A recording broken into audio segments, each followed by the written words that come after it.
Okay, I know the thumbnail is clickbaity as hell, but stick till the end of the video to know what I mean. In Naruto, there are a lot of misconceptions, especially when talking about scaling, and I will get into detail with that in a bit. I feel like someone has to point them out. And who's your savior? Shazam. So let's start from the beginning. The first one is that there is no difference in power between perfect and imperfect Sage Mode. Now I've said this many times, and each time it seems people forget it even more because of how many times I've seen comments about it. There is no difference between perfect and imperfect Sage Mode except the balancing of chakra, which only has the downside of increasing the risk of transformation, and nothing else. And for those saying perfect implies more powerful, no, it doesn't, because the transformation risk is a legitimate risk that leads to death. As for Naruto having the invisible punches, that's not because his Sage Mode is stronger, that's called Frog Kata, and it's nothing more than a fighting style for sages. Sort of like the Gentle Fist, unique to a certain group.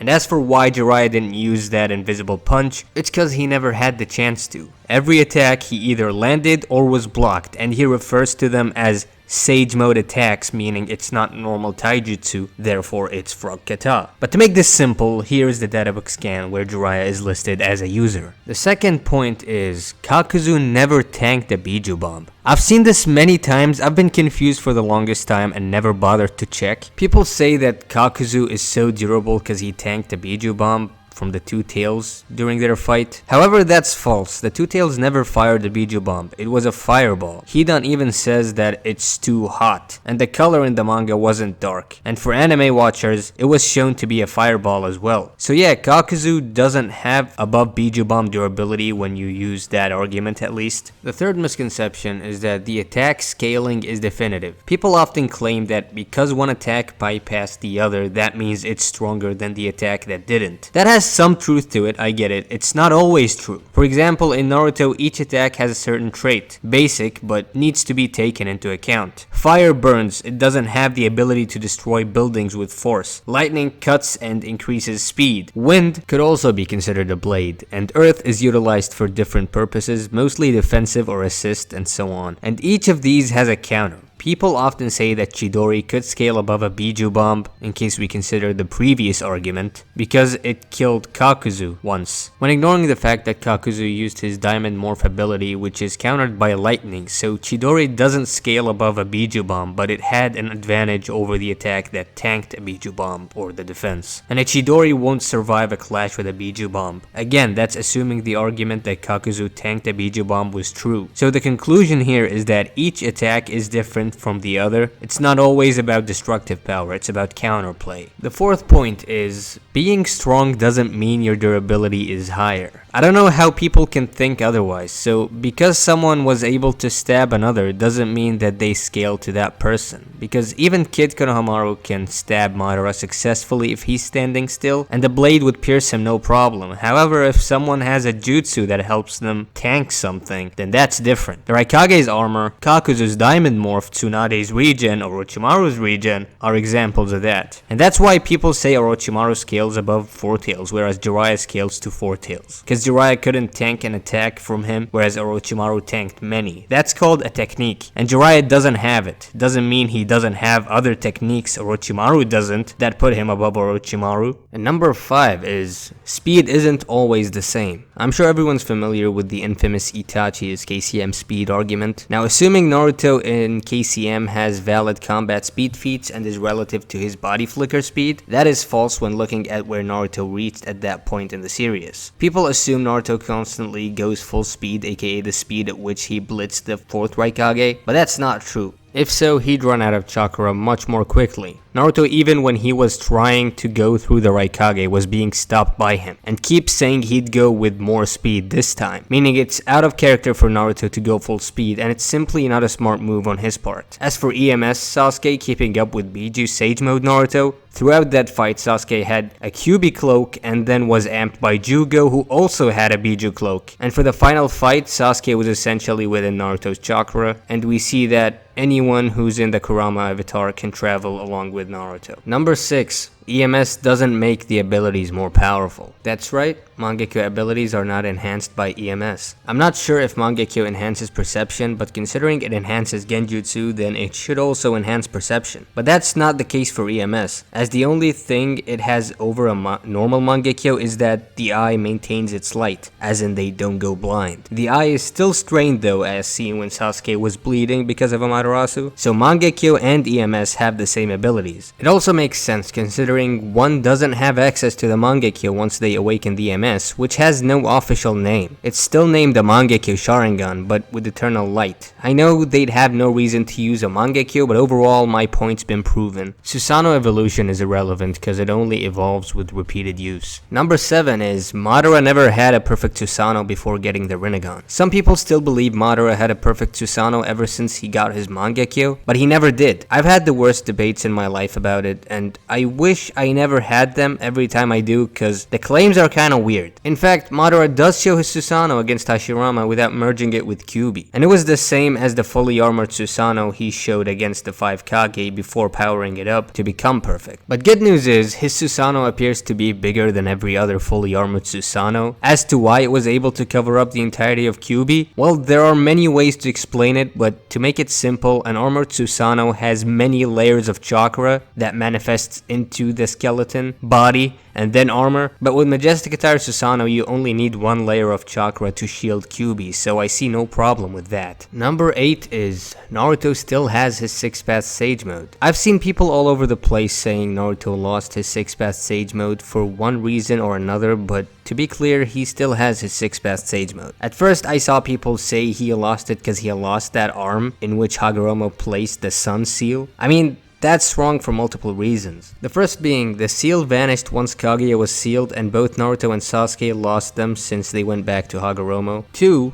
Naruto always has not one, but 2 of the sun seals in both palms as a teen and an adult, so the seals aren't really an indicator. 3. If Naruto lost it because he lost the seal, then how come Sasuke still has the Rinnegan? 4. Naruto lost none of the conditions of 6-path Senjutsu. He still had Sage Mode and all the Biju. If anything, he gained another half of Kyuubi. Another thing people get wrong is what indicates 6-path Sage Mode. Some people think that his face needs to be exposed and not have a cloak of chakra covering it, but that's not it. This isn't 6-path Sage Mode, but this is. The cloak is that Kyuubi's chakra, and it's likely how he forms the truth-seeking orbs since they do take a lot of chakra. 6-path Sage Mode is indicated by the sage pupils with no pigmentation on the eyelids. It's shown when Naruto saves Guy from the 8 gates. Number 9.